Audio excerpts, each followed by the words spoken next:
আমার ভাইরা, সুলতানুল আরফিন বায়েজিদ বুস্তামি জগৎবাসী আল্লাহর বলি হয়েছে। সুলতানুল আরফিন হয়েছে মায়ের দোয়া। এই ছেলে, তোমরা এগুলো শোনো। কার দোয়া? মায়ের দোয়া। তো দোয়াটা কি? বুড়িমা সুলতান বায়েজিদ বুস্তামির নাম হলো তাইফুর। কি নাম?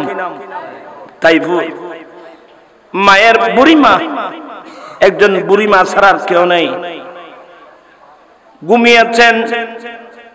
রাত যখন গভীর হলো, বুড়িমা ছেলেকে বলছেন, সাইফুর বা তাইফুর, আমাকে একটু পানি খাবো বাবু।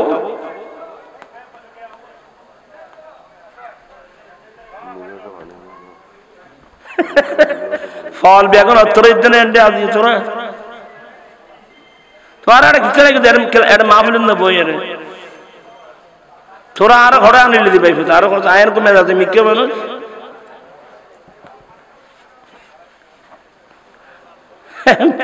হযরতে বুড়িমা তাইফুরকে বলছে, তাইফুর বাবা, আমাকে এক গ্লাস পানি দাও। গভীর রাত। গভীর রাত যখন হলো, বুড়িমা এক গ্লাস পানি চেয়েছে। বড় কিছু চেয়েছে? ছেলে কিন্তু ছোট।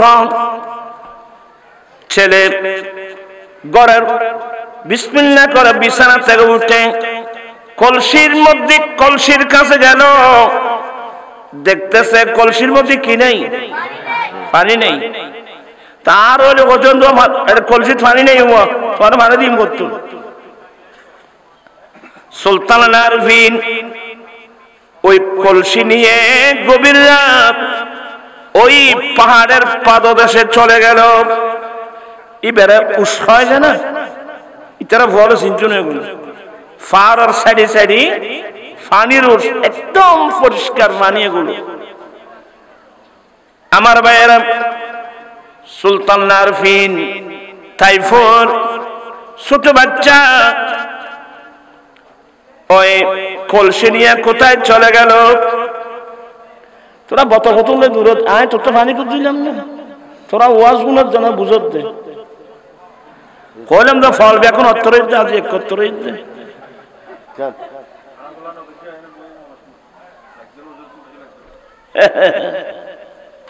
ইতারা ওই উন্নিতে পানি চাইবি না, ইতে মনে করি যায় পানি চাইবি না। এই পানিলে দূর দিতে এলে পানি এলে বোতল নাই, বোতলের পরে গ্লাস দিবে। বোতলের তোর পানি না খাইও, গ্লাস করে পানি খাইবে। বলতে চাচ্ছিলাম, আচ্ছা তোমার রাখো রাখো, তোমার যে যে দূর পুণ্য রে আদান ইকে আদান ইকে না বুঝো। আজ চাষা গোবর উজুর গোয়াজ করছি যে বাদ এক গেলা তোমার পানি ন হো দিবে, তোমার ওয়াজ ন বুঝে এম করছি। এটা উজুর গোয়াজ করছি যে হজ উজু বানাই পেলে পানি ঠান্ডি না পাইলি বুড়া মানুষ হঠাৎ দেবে, মেডিও নাই। হজগুন নতুন ফাতিলে লইবে। কি কইলে মানুষ না মাথে না মাথে এবার ওই নতুন শব্দ হইবে নৌনে ফাতিলে উইনি কথা বুঝছো না? কাদের নতুন ফাতিলে মিদি আত্মারি কি করি ফেলাইবে। আশা সাহেব ওয়াজ নুইনি। আরেকদিন এলে সমস্যা সমস্যা হলে অসুবিধা কি হচ্ছে না? উজুর ওয়াজ কিছু উন্নীত এবার যায় ফাতিলে আনি, ফাতিলে কন্য ফাতিলে আনি আপনারই বান্ধবীলে ডেকে নই। এখন তোমার ওয়াজ এলে গেছে ভাই আয় খড়াইলে আমি ওটা না পারবে ওয়াজ একখানা আগে করে পুণ্য তো ওয়াজ বুঝতে আসবে।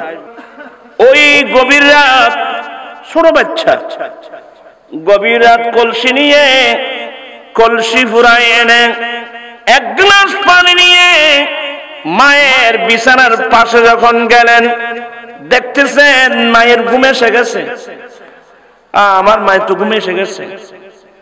তখন আর হইলে হোজা মা ঘুম গিয়ে গুই আই ঘুম যাই গুই। সাইফুল পানির গ্লাস নিয়ে দাঁড়িয়ে আছে। আমার আম্মি যান তাহাজ্জুদের নামাজ পড়ার জন্য উঠবে। হযরতে সুলতান আরিফের আম্মা যখন গভীর রাত তাহাজ্জুদ পড়তে উঠলো, দেখতেছে পাশে বিছানা পাশের ছেলে। সাইফুল তুমি কি করছো?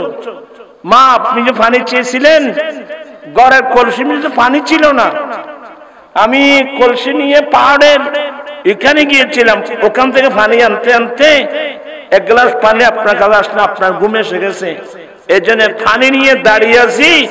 আবার তুমি কোন সময় জাগ্রত হও? আচ্ছা মাথা খেয়াল নাই বাজার হোসেন, বাচ্চা তুমি এই গভীর রাত আমার পানির জন্য পার ওখানে চলে গেছো? বলে মা আপনার পানির জন্য গেলাম। সুলতান আরিফের মা সিজদায় পড়ে এমন দোয়া করলেন, শেষ পর্যন্ত একজন মায়ের দোয়ায় সুলতান আরিফিন বাইজিদ বুস্তামি হয়ে গেছেন। কার দোয়া? মায়ের দোয়া। তোমরা ছেলেরা খুব, আমি ঠান্ডা মাঝারে কিছু কথা বলছি বর্তমান প্রেক্ষাপটে অবস্থার পরিপ্রেক্ষিতে। মা বাবার দোয়া। মুসা আলাইহিস সালাম তুর পাড়ে গিয়ে বল আল্লাহকে একদিন জিজ্ঞাসা করলেন, আল্লাহ আমি মুসার সঙ্গে জান্নাতে যাবে কে? আমার সঙ্গে জান্নাতে যাবে উনি কে? আমার আল্লাহ বলেন, মুসা তোমার সঙ্গে জান্নাতে যাবে একজন কসাই। কসাই ছিল না তোমার? ওই গরু গোশত বেচে দে। মুসা আলাইহিস সালাম আশ্চর্য হয়ে গেলেন, আমার সঙ্গে কসাই বেচতে যাবে? আল্লাহ আমি ওই কসাইকে দেখতে চাই, সে কি করে? আল্লাহ বলে দিলেন, মুসা অমুক বাজার লোকেশন বাতায় দিলেন, অমুক পাশে উনি মাংস বিক্রি করে। মুসা আলাইহিস সালাম সকালবেলা থেকে ওখানে অনেক দূরে বসে ওই কসাই কিভাবে মাংস বিক্রি করতেছে, কারণ অধিকাংশ কসাই গরু গোশত বেচতে হইলে করতে রানি একসারা হতিন না ব্যাকুন এলে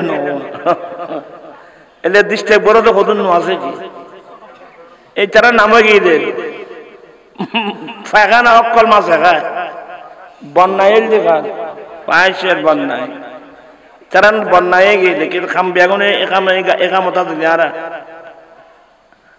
আমার ভাইয়েরা বলতে চাচ্ছিলাম, মুসা আলাইহিস সালাম দেখতেছেন এক কসাই কিভাবে মাংস বিক্রি করে, দেখতেছেন মাপজোফের মধ্যে একটু যোগ দে, কম দেয় না।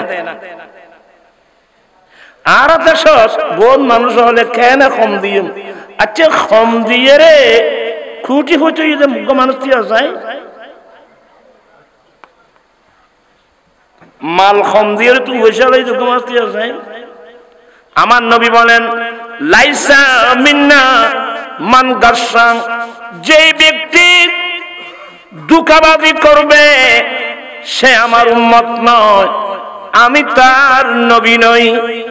আমার কলমা যারা পড়বে, আমার উম্মত যারা হবে, ওরা জীবনে কোনো ক্ষেত্রে মানুষকে ধোঁকা দিতে পারবে না।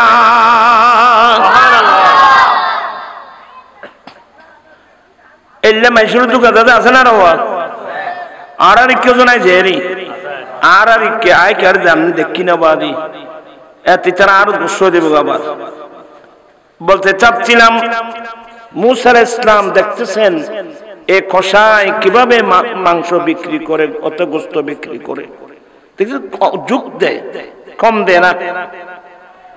মাংস গোস্ত গুলো বিক্রি শেষ করে ওরা যখন বাড়িতে যাচ্ছে, মুসা আলাইহিস সালাম পিছনে পিছনে যাচ্ছে, এই বাড়িতে গিয়ে কি করে দেখবো। এ কসাই গোটা দিন গোস্ত বিক্রি করেছে, ঘরে গিয়ে তো কষাদের মধ্যে একটা নিয়ম, সামান্য কিছু গোস্ত থাকলে এগুলো রান্না করে দেখলো সে নিজের হাতে রুটি বানাচ্ছে। এদিকে মুসা ইসলাম দূর থেকে ডাক দিলেন, ভাই আমি একজন মুসাফির। ওই যুগে মুসাফিরদের একটা সিস্টেম ছিল, মানুষ অনেক সময় রাতের বেলায় আগুন জ্বালিয়ে দিত। কোন মুসাফির যাওয়ার সময় কোনো বিপদে পড়লে যেন বুঝতে পারে এখানে কোনো মানুষ আছে।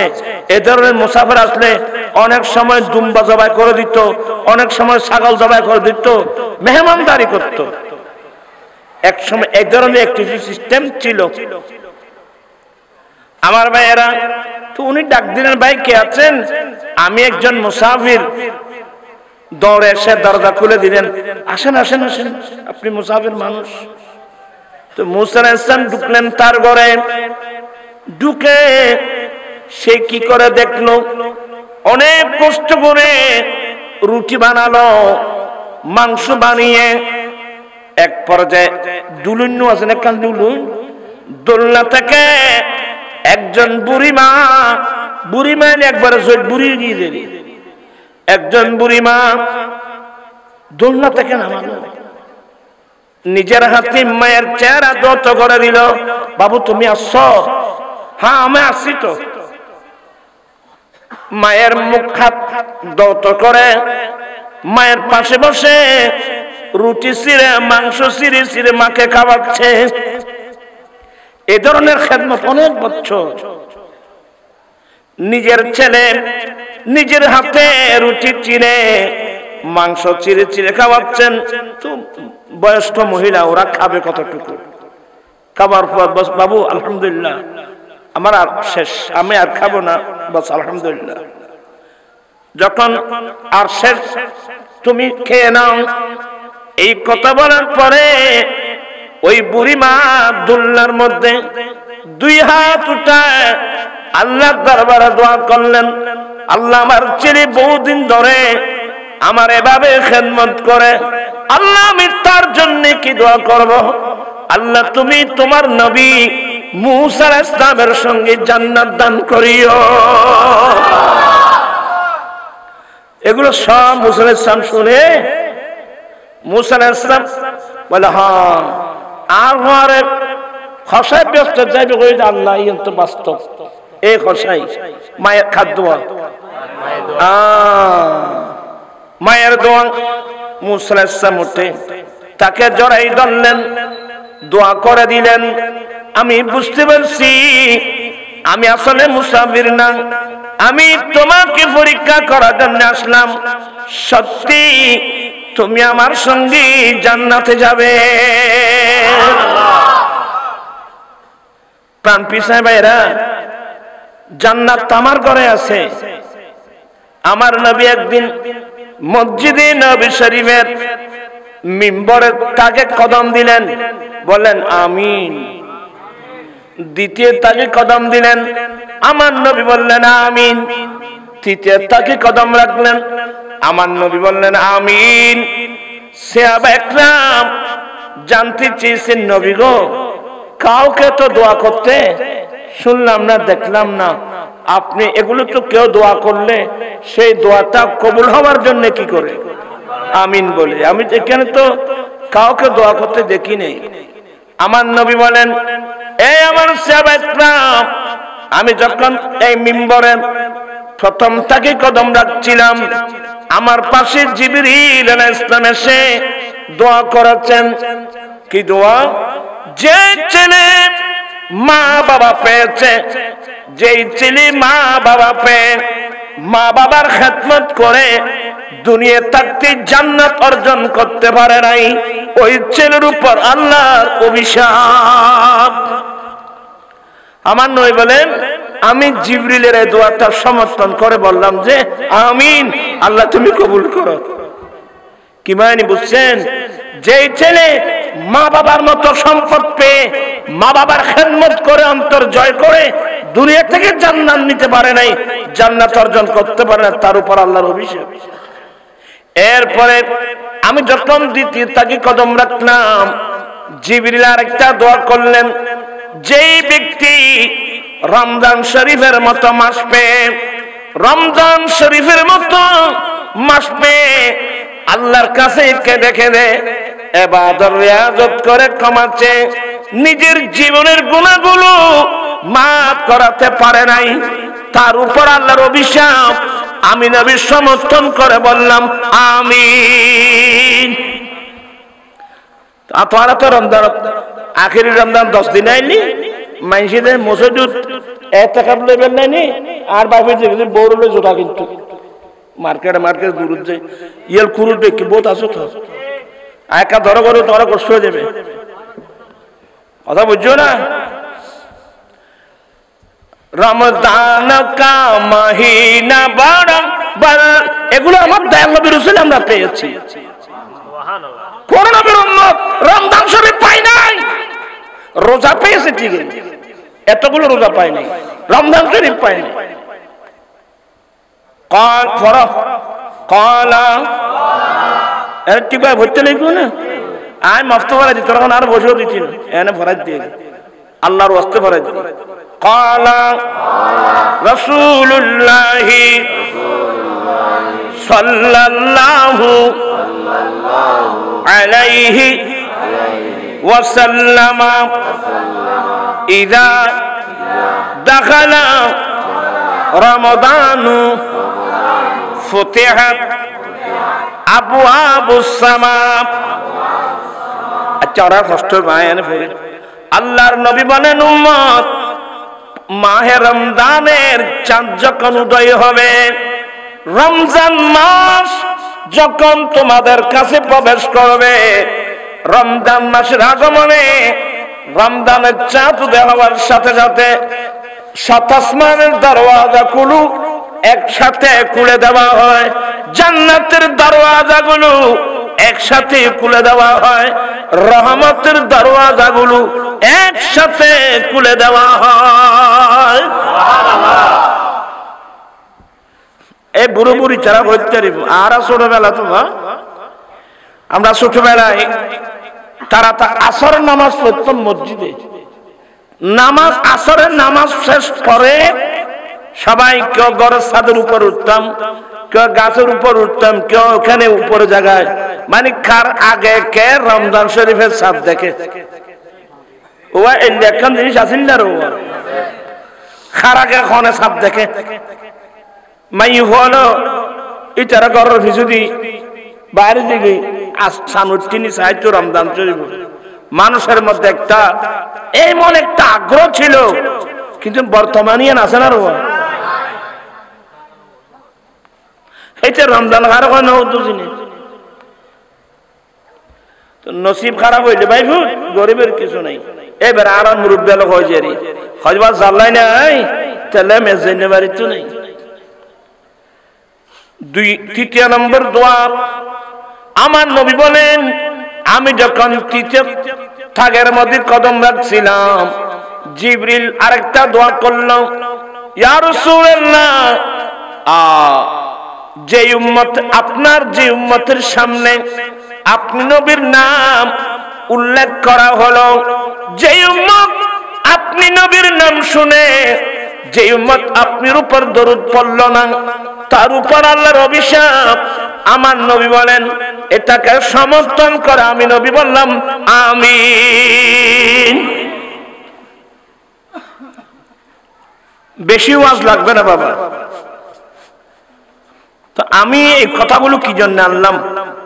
এগুলো এই জন্য আনলাম, বর্তমান যুগের অধিকাংশ ছেলেরা মা বাবা, মাও চিনে না, বাবাও চিনে না, আর চিনে না, আর মেয়েরাও তো চিনে না।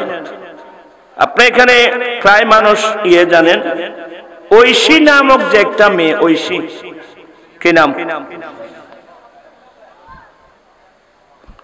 ইতারা রেখে দেবো বাগুনি এড়ে ঘরে দেখে তোরা আরো ঘোড়া শোনো।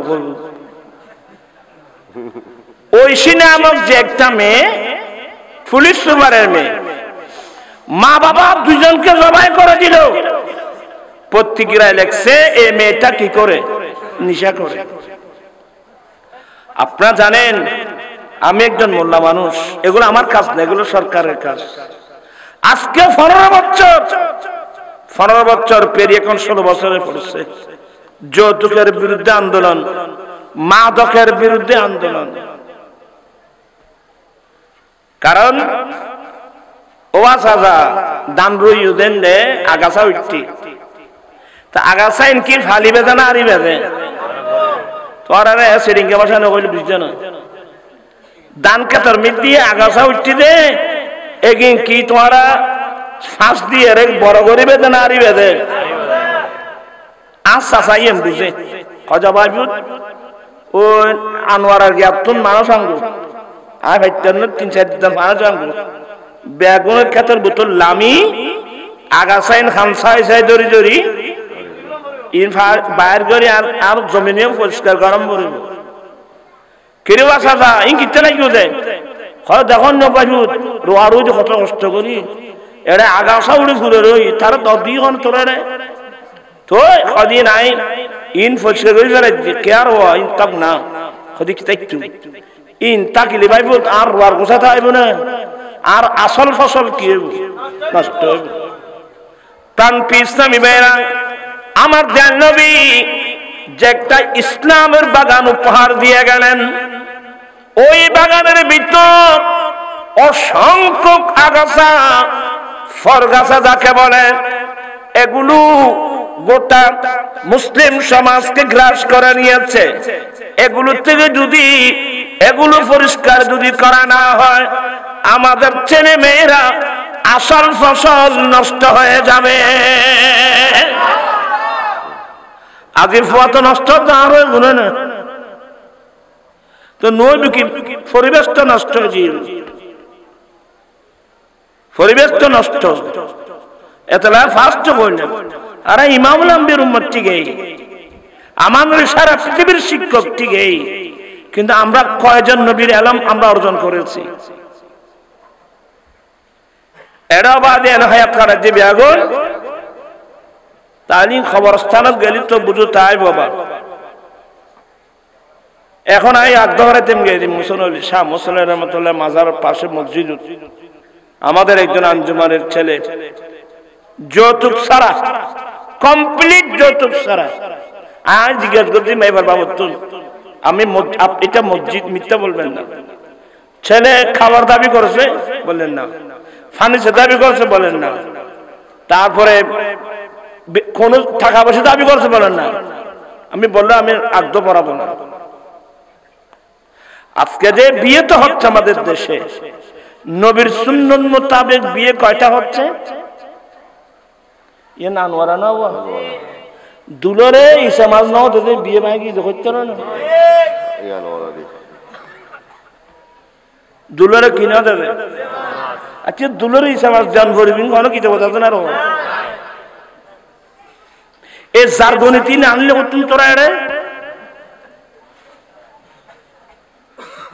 আর ওয়াজিন তোরার থেকে কম লাগতো না বাজি আয় হলেন দে খাসরা পরিষ্কার করিয়ে মানুষ। এগুলো যদি পরিষ্কার করা না হয় আমাদের ছেলেরা নষ্ট হয়ে যাবে, আমাদের মেয়েরা নষ্ট হয়ে যাবে, মন মানসিকতা নষ্ট হয়ে যাবে। আমি গত কোরবানির আগের কোরবানির সময় আমি দিল্লি অ্যাপোলো হসপিটালে চিকিৎসা করে দুবা হয়ে আমি কাতার গেলাম। ফেসবুকে দেখলাম হাটাদারির এক জায়গায় মেয়েটার বিয়ে হলো, নতুন বিয়ে হলো। তো মেয়ের বাবার পক্ষ থেকে বিয়ের বাড়িতে কোরবান উপলক্ষে কি ফাটিয়েছে, ছাগল ফাটিয়েছে। এ গরু না ফাটিয়ে ছাগল কেন ফাটালো? এ জালেম এ মেয়েটাকে মারতে মারতে মারতে সামনে ফেলছে। আমার ভাইরা আইয়ামে জাহেলিয়ত ছেড়ে গেছে, লজ্জা নাই, কিচ্ছু নেই। এগুলা কি দেখতেছে? আমার নবীর সুন্নাত কই? আল্লাহর নবী বলেন মান তামাসসাকা বিসুন্নতি ইনদা ফাসাদি উম্মতি ফালাহু আজরু মিয়াতি শহীদ উম্মত ফিতনা ফাসাদের যুগে যে উম্মত আমি নবীর একটা সুন্নাত মজবুত করে ধরবে আল্লাহ তাকে 100 শহীদের সওয়াব দান করবেন সুবহানাল্লাহ। আলহামদুলিল্লাহ, খুশি হবেন। আমার অনেক কষ্ট হয়েছে, অনেক কষ্ট এখনো হচ্ছে। আমার লক্ষ লক্ষ টাকা দিয়ে জাতিকে বুঝাতে গিয়ে অনেকে গালি শুনতে হলো আমার। আর বহুত জোরে হলো যৌতুক বিরোধী ওয়াজ দিতে পারে হয়তো নুরি সত্য না, এখনো ওয়াজ নাই। আগো যে আর গান আগে তুই আর গান তুই করছো না, আর সাহায্য কথা আর গান তুই কর আয়াকান গরিত। আপনারা খুশি হবেন, এই 16 বছর পর্যন্ত গুনাহগারের আন্দোলন এখানে না, দুবাই, মাস্কাত, কাতার, সৌদিয়া, এখানে অনেক অনেক ছেলেরা হয়তো থাকতে পারে আমার মাহফিলে যারা ছিলেন। ওই ছেলে ওইখানে আছে। গত রবিউল আউয়াল আগে রবিউল আউয়াল তো গোটা মাসব্যাপী মস্করে মাহফিল করেছি, একেবারে স্টেডিয়ামের মাঠ, খোলা মাঠে। ওমানিরা পাগল, আমার জন্য অনেক পাগল ওমানিরা। ওমানিরা পর্যন্ত ওরা তো অনেক ভিডিও করে করে তথ্য পাঠাচ্ছিল কোথায় তাদের মেন ঘাটিতে। এরা তো এর বাইরে তো কথা বলতে পারবে না। জেন মজবুত কয়েস মথওয়াম ইতারা আর বক্ত ওখানে পর্যন্ত আমি হাত উঠাই উঠতে ছেলেদের থেকে, তোমরা যাবে দেশে বিয়ে করবা যৌতুক ছাড়া। আমার এখানে যারা মুরব্বী আছেন আমি আপনাদের সহযোগিতা কামনা করছি, কারণ বিয়েটি এগুলো তো মুরব্বীরাই ঠিক করে।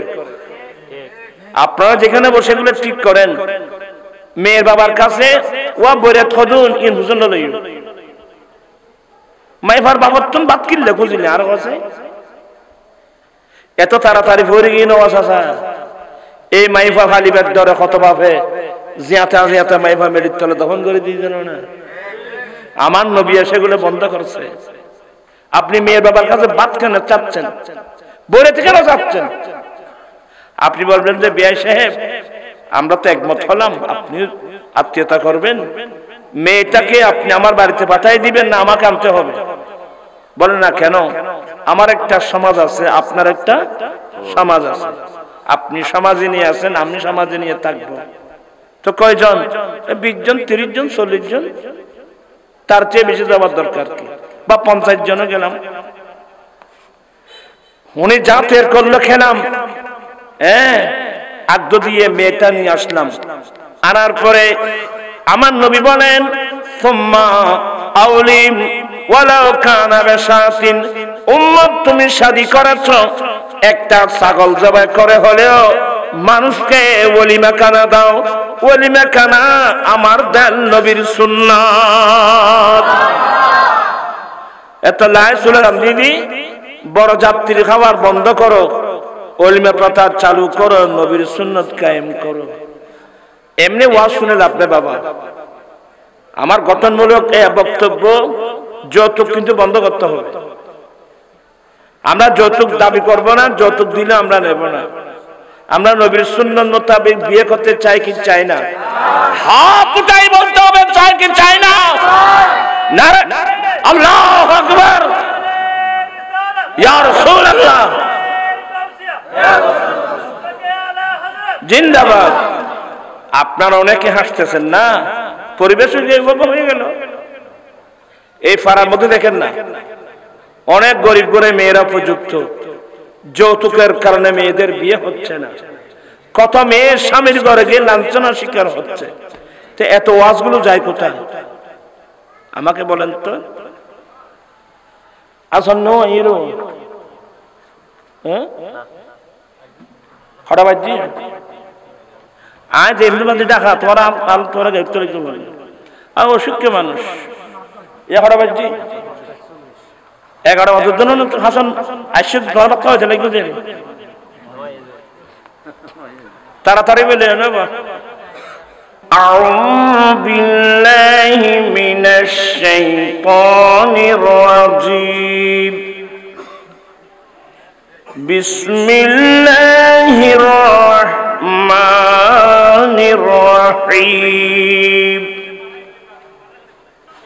ইয়ারফাইল্লাহু আল্লাযীনা আমানু মিনকুম ওয়াল্লাযীনা উতুল ইলমা দারাজাত। সাদাকাল্লাহু মাওলানাল আযীম ওয়া সাদাকা রাসূলুহুন নাবিয়্যুল হাবিবুল কারীম ওয়া নাহনু আলা যালিকা লামিনাশ শাহিদিনা ওয়াশ শাকিরিন ওয়ালহামদুলিল্লাহি রাব্বিল আলামিন। রাব্বি সাল্লি ওয়া সাল্লিম ওয়া বারিক আলাইহি। আজি ঈদ মিলাদুন নবীর মাহফিল চলতেছে, আজি ঈদ মিলাদুন নবীর। পারা তো নফর বললা আলসি লাগছে না। আজি ঈদ মিলাদুন নবীর আনন্দ উল্লাসে সারা জগৎ ভরেছে, আজি ঈদ মিলাদুন নবীর। নূরের নবীর নূরি চরণ যেদিন পাইব দুঃখ মুছিয়া লাভ করিল জান্নাতি জীবন। মরা গাছের ডালে ডালে ফুল ফুটেছে, আজি ঈদ মিলাদুন নবীর। একেবারে কোরআন পাকের ছোট একটি আয়াত কারিমা, এখানে দুটো সম্পদের আলোচনা আছে। একটা সম্পদের নাম হলো ঈমান, আর একটা সম্পদের নাম হলো ইলমে দ্বীন। আপনাদের কি মনোযোগ আছে নাকি? এখানে আমার দিকে আছে তো। আমরা যারা মুমিন মুসলমান আছি, আমাদের জন্য সবচেয়ে বড় সম্পদ কোনটা? আমরা তো ছোটবেলা থেকে দেখতেছি অধিকাংশ মুসলমানের ছেলেরা একেবারে সকাল থেকে গভীর রাত পর্যন্ত একটা সম্পদের আশায় অনেক পরিশ্রম করে যাচ্ছেন, সেটা হলো টাকা পয়সা, জায়গা জমিন। এগুলো শুধু এখানে না, আপনি পৃথিবীর যে কোনো রাষ্ট্রে যান, আমাদের ছেলেরা আছে না, অবাক কেন তোমার কথা কেন ইয়াগুলো কইব বলতে চাচ্ছিলাম, আপনি পৃথিবীর যে প্রান্তে যান, আমাদের ছেলেরা আছে। বাবা কি জন্য আসছো? বড় টাকা পয়সার জন্য তো আসলাম। এগুলো কিন্তু আমাদের জন্য ফরজ না। আমি কিছু অপ্রিয় কথা বলবো। আমরা যারা মুমিন মুসলমান আছি, আমাদের জন্য এক নম্বর সম্পদ হলো ঈমান। কারণ আপনি হাজার হাজার কোটি টাকার মালিক ধরে নেন, একেবারে 2-10 জন সম্পদের মালিক, বিল্ডিং এর মালিক, কিন্তু আমরা প্রত্যেকে জানি যে আমার হায়াত যখন শেষ হয়ে যাবে, আল্লাহর পক্ষ থেকে আজরাইল আলাইহিস সালাম এসে আমার প্রাণটা নিয়ে যাবে। আছে না? কেন কোনো ভুল আছে? তা আপনার বিল্ডিং কোথায়, জায়গা কোথায়, জমিন কোথায়? যেগুলোর পিছনে টাকা পয়সা, জায়গা জমিন অর্জন করার জন্য জীবনে কষ্ট সময় দিতে গিয়ে আপনি দেখবেন যে অনেক ছেলেরা 5 ওয়াক্ত নামাজ পর্যন্ত পড়ে নাই। নামাজ কোথায় যাচ্ছে এ খবর পর্যন্ত অনেক মুসলমানের নেই। অথচ নামাজ এটা ফরজ। এক ওয়াক্ত একটা নামাজ যদি এক পাল্লায় দেওয়া হয়, সারা পৃথিবীর দৌলত যদি এক পাল্লা হয়, আল্লাহর একটা ফরজের সাথে মোকাবেলা করতে পারবে? আসলে আমার আশ্চর্য লাগে এগুলো। আসলে সমস্যা কোথায় জানেন? সমস্যা হলো আমাদের পরিবেশ নষ্ট।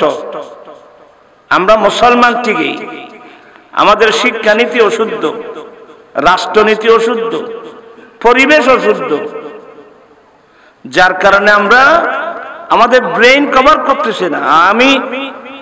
আমি কোন ঘরে আসলাম, কোন নবীর কলমা পড়লাম, কি করা উচিত ছিল, আমি কি করছি, এসব প্রশ্নের কোনো উত্তর আমাদের কাছে নেই।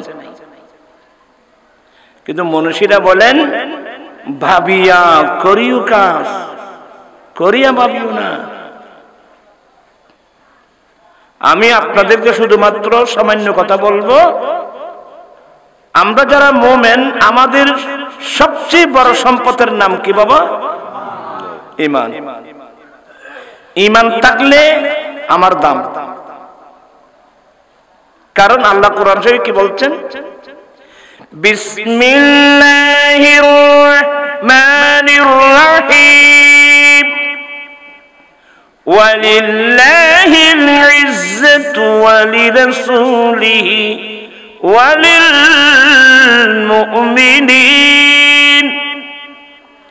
ইজ্জত সম্মান আল্লাহর জন্য, ইজ্জত সম্মান রাসূলের জন্য, রাসূলের পরে ইজ্জত সম্মান সারা পৃথিবীর মুমিন বান্দাদের জন্য। সুবহানাল্লাহ। আপনারা যারা স্কুল কলেজের ছাত্র, খুব মনোযোগ সহকারে কথাগুলো শুনবেন। আমি অনেক জায়গায় বলছি, বাংলাদেশ সরকার আমাদের একটা বাৎসরিক রাষ্ট্রীয় বাজেট দিবে, ইন্ডিয়া সরকার একটা বাজেট ঘোষণা করবে, পাকিস্তানের সরকার একটা বাজেট ঘোষণা করবে। এশিয়ার হোক, আমেরিকার হোক, আফ্রিকার হোক, সাউথ আফ্রিকার হোক, যে দেশেরই হোক, ওরা একটা রাষ্ট্রীয় বাজেট ঘোষণা করবে না? রাষ্ট্রীয় বাজেট ঘোষণা করবে। ও রাষ্ট্রীয় বাজেট শিক্ষা খাতে হতো, চিকিৎসা খাতে হতো, বিভিন্ন মানে কোথায় কতগুলো খরচ করা হবে। কিন্তু ভাইজান, সবাই মহব্বতের লোক, আমার মেমোরিতে রাখতে হবে যে আমার ইজ্জতের বাজেট কোথায়, আর আমার ইজ্জতের বাজেট কে দেবে? আমরা যখন প্রথম ক্লাসে পড়ছিলাম, ওই যে ইয়াজদহম বল, তখন তো নাম ভিন্ন ছিল ক্লাসের নাম, এখন তো আজকাল ক্লাসের নাম ভিন্ন। প্রথম শ্রেণী, দ্বিতীয় শ্রেণী, তৃতীয় শ্রেণী। আমাদের আমলে এগুলো নাম ছিল, আমাদের নাম ছিল ইয়াজদহম, দহম, এগুলো। তো ওখানে একটি ছোট্ট একটি কিতাব ছিল, ফার্সি কি ফয়েলি কিতাব, ফার্সি ভাষার আর কি। এই ছোট একটা পুস্তিকা, ফার্সি কি ফয়েলি কিতাব, তার লাস্ট পৃষ্ঠায় কিছু কবিতা ছিল ফার্সি ভাষার। তন্মধ্যে প্রথম হলো, মার্দ বায়ত কেহার কুজা বাসত, ইজ্জতে খেশতনে নেগাদার। মানুষ যেখানে যায়, শাশুর বাড়িতে যাক, বন্ধুর বাড়িতে যাক, বিদেশে যাক, মানুষ যেখানে যায় সব সময় মানুষ নিজের সম্মানের প্রতি খেয়াল রাখে। কি বললেন আপনারা? আমি কি বুঝাতে পারলাম? মানুষ সব সময় নিজের সম্মানের প্রতি খেয়াল রাখে। একটু অসম্মান মনে হলে অনেক মানুষ বিয়ের বাড়ি থেকে চলে আসে না? মানুষ সব সময় সম্মান মর্যাদার প্রতি মানুষ খেয়াল রাখে। এখন আমার প্রশ্ন হলো, সম্মানের বাজেট দাতাকে আপনি সম্মান পাইলেন কই? আমার ভাইয়েরা, পৃথিবীর কোন সরকার রাষ্ট্রীয় যত বাজেট দিক না কেন, ইজ্জতের বাজেট, বেইজ্জতির বাজেট পৃথিবীর কোন সরকারে দিতে পারবে না। ইজ্জত এবং বেইজ্জতির বাজেট দেনেওয়ালা একমাত্র রব্বুল আলামিন। ওয়া তুইজ্জু মান তাশা ওয়া তুযিল্লু মান তাশা বিয়াদিকাল খায়র ইন্নাকা আলা কুল্লি শাইইন কাদির। ইজ্জত দেনেওয়ালাকে और एक बच्चे नरम मिक्के गिन गुज आय के होना सब नो आय ने और एक के मास के या मिक्के होना ना माते होना आय केन माते एम्बा दिया एमनो असुस्थ मानुष कोनो कष्टाइनी मनो कोनो कष्टाइनी मनो इज्जतेर बाजित देने वाला के बेइज्जतेर बाजित देने वाला के प्राण पिसे भाईरा ইজ্জতের বাজেট কোন সম্প্রদায়ের জন্য, বেইজ্জতির বাজেট কোন সম্প্রদায়ের জন্য, এগুলোকে আপনাকে মানে জানতে হবে। ওই যে আয়াত পড়লাম না, আল্লাহ বলেন ইজ্জত সম্মান আল্লাহর জন্য, ইজ্জত সম্মান রাসূলের জন্য, রাসূলের পরে ইজ্জত সম্মান মুমিন মুসলমানের জন্য।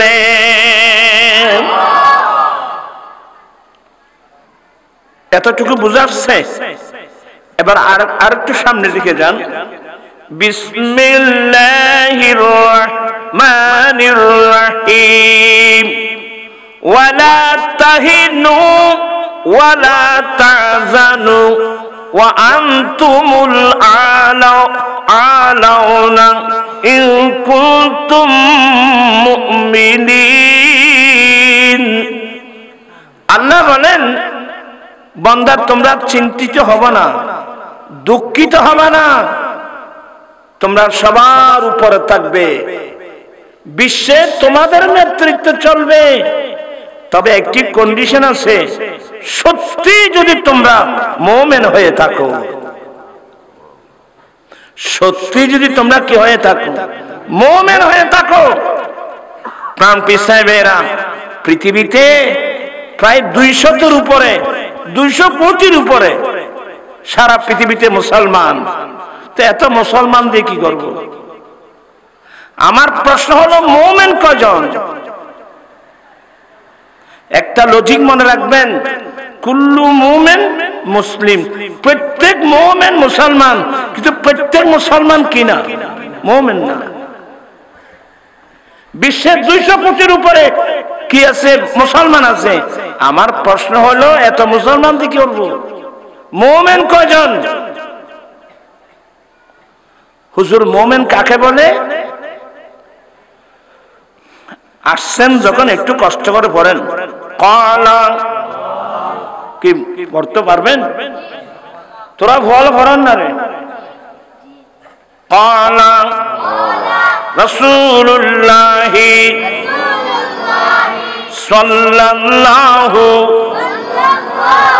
আলাইহি ওয়াসাল্লাম লা ঈমানা লিমান লা মুহাব্বাতা লাহু। আমার দয়াল নবী বলেন, যার অন্তরে আমি নবীর মুহাব্বত নাই, তার কাছে ঈমানও নাই। মুহাব্বত নাই, তার কাছে আর মাথায় যখন কষ্ট চলে কেউ বল না সাহেব ফর আদে ফন্না করে আসছে কিছু ভরাই নেই, এটা তো হচ্ছে না। মাদ্রাসা তো গুয়া যাইতে না বাইবে, মা বলে পাই দিয়ে মাদ্রাসা পাইনি ব্যাগ কোন স্কুল লেগে গুলি কেজি স্কুল, কিন্টার গার্ডেন, আশা, প্রত্যাশা, নওজোয়ান, ব্রাগ, ব্যাগুন লেগে মুসলমান মাই আশা জানা ব্যাগুন। এবার আরা সেডিং বাসা হয়ে যাবা জানলাই নাই, তাহলে মেজাইনে বাড়ি তো নাই। ফোরা খোয়াইলে বিড়ে এবে বাদো মাসে ফুয়ের বেড়াইতে আল্লাহর নবী বলেন আনা মদিনাতুল ইলমে ওয়া আলিয়ুম বাবুহা, আমি নবী জ্ঞানের শহর, এই শহরের দরওয়াজা আলী। আনা দারুল হিকমতে ওয়া আলিয়ুম বাবুহা, আমি নবী বিজ্ঞানের ঘর, এই ঘরের দরওয়াজা আলী। আমার নবী বলেন বুইস্তু মুআল্লিমা, আমি শিক্ষক হিসেবে প্রেরিত। ও আমার ভাইরা, যেই রাসূল সারা পৃথিবীর শিক্ষক, সেই নবীর উম্মত আমরা কোনোদিন অজ্ঞ থাকতে পারি না, ঠিক কিনা? নবীর শিক্ষাগুলো কো বলেন তো। দেখেন ইয়ান ইয়াত হইছে না, তো আনোয়ারাত হইছে ফটিয়া খাসে না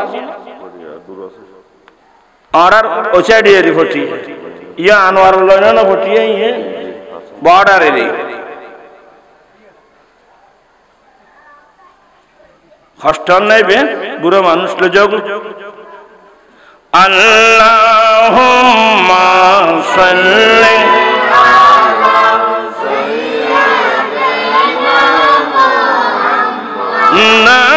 নাবিয়িনা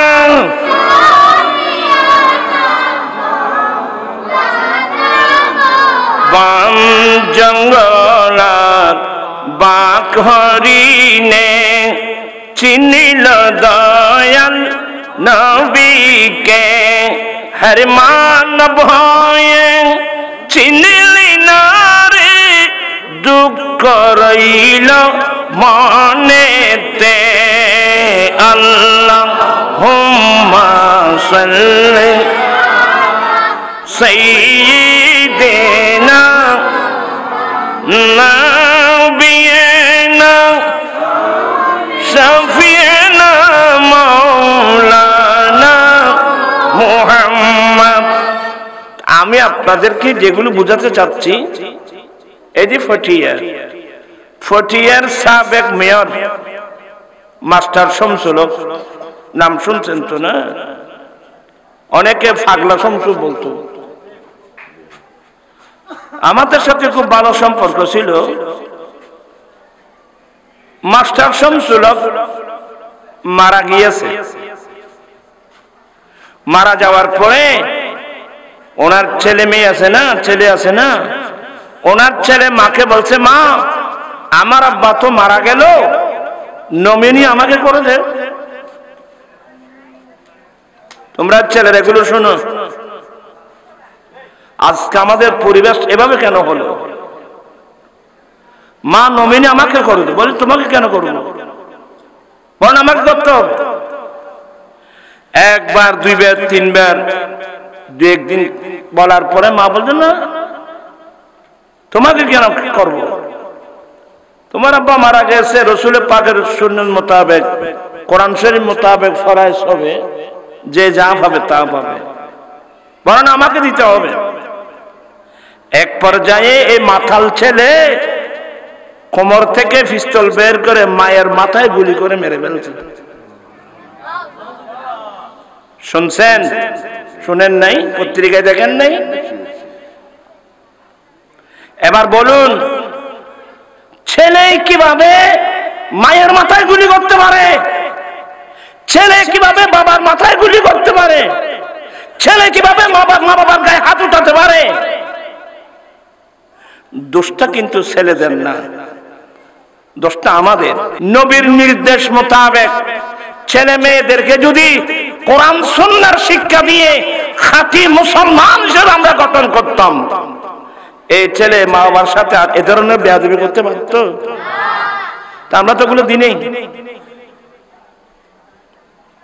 আল্লাহর নবী বলেন, কুল্লু মাউলুদিন ইউলাদু আলাল ফিতরাতি ফাআবওয়াহু ইউহাবিদানিহি আও ইউনাসসিরানিহি আও ইউমাজ্জিসানি। উম্মত, প্রত্যেক মানুষ যারা পৃথিবীর বুকে জন্মগ্রহণ করবে, প্রত্যেক মানুষের জন্ম ইসলাম ধর্মের উপর হবে। তবে যে ছেলের মা বাবা ইহুদি, তার মা বাবা তার ছেলে মেয়েদেরকে ইহুদি ধর্মে শিক্ষা দিয়ে ইহুদি বানিয়ে নেয়। যার মা বাবা নাসারা, তারা তার ছেলে মেয়েদেরকে নাসারা মানে খ্রিস্টান, নাসারা ধর্মের শিক্ষা দিয়ে নাসারা বানিয়ে নেয়। যার মা বাবা অগ্নি পূজারী, তারা তার ছেলে মেয়েদেরকে অগ্নি পূজার শিক্ষা দিয়ে অগ্নি পূজারী বানিয়ে নেয়। এখন আমার প্রশ্ন হলো, আমার জন্ম ইসলামের উপর, আমার বাবা মুসলমান, আমার মাও মুসলমান, অতএব আমার মা বাবা ঈমানি নৈতিক দায়িত্ব ছিল আমরা ছেলে মেয়েদেরকে কোরআন সুন্নাহ শিক্ষা দিয়ে খাঁটি মুসলমান হিসেবে গঠন করা। আমি জানতে চাচ্ছি, আমরা কি এই দায়িত্বটা পালন করেছি? আমি কি ছেলে মেয়েদেরকে কোরআন সুন্নাহ শিক্ষা দিয়ে খাঁটি মুসলমান হিসেবে গঠন করার মন মানসিকতা আছে? তো এই ছেলেরা মা বাপ চিনবে কোত্থেকে? আল্লাহর নবী বলেন, হে আমার উম্মত, তোমরা ছেলেদের জান্নাত তোমাদের মা বাবার পায়ের নিচে, তোমাদের মা বাবার পায়ের নিচে ছেলেদের জান্নাত। মুসলিম শরীফের হাদিস। আমার নবী বলেন, যেই ছেলে দৈনিক একবার মা বাবার চেহারার দিকে মায়ার দৃষ্টি দিয়ে দেখবে, আমার আল্লাহ কবুলকৃত 1টি হজের সওয়াব দান করবেন। একজন সাহাবা প্রশ্ন করলেন, নবী গো, তো কেউ যদি ডেলি 100 বার দেখে? আমার নবী বলেন, আল্লাহু আকবার, আল্লাহ মহান, বিদায় যেই ছেলে দৈনিক 100 বার মা বাবার চেহারার দিকে মায়ার দৃষ্টি দিয়ে দেখবে, আহা ইনি আমার জন্মদাতা বাবা, ইনি আমার গর্ভধারণী মা।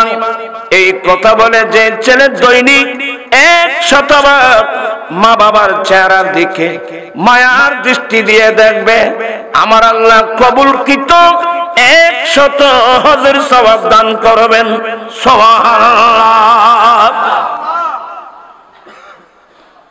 তোরা বলে কিরত দিলে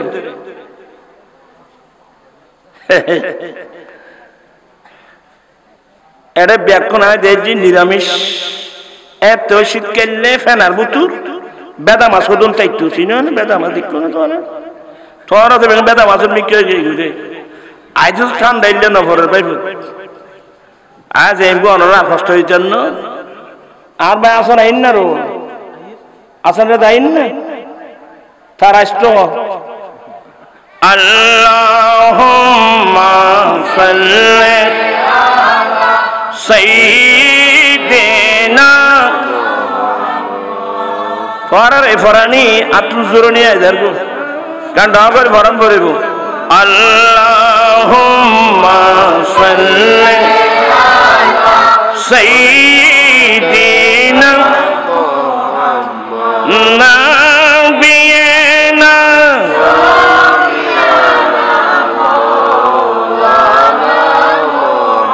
আল্লাহ তুমি দয়া করো নসিব করো মদিনা আল্লাহ তুমি দয়া করো নসিব করো हर नबी जी के नाम किया कब्र देशे नियो ना अल्लाहुम्मा सल्ली अला सय्यिदिना नबियिना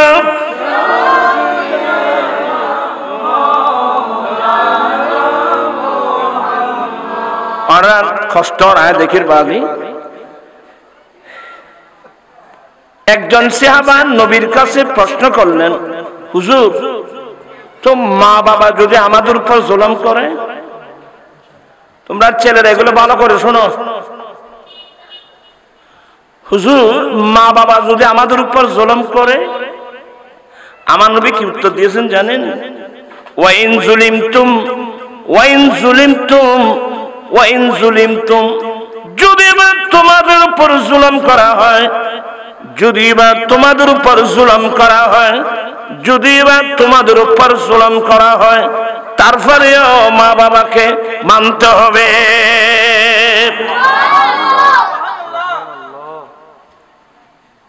আসলে কথা বলতে গেলে অনেক কথা এসে যায়।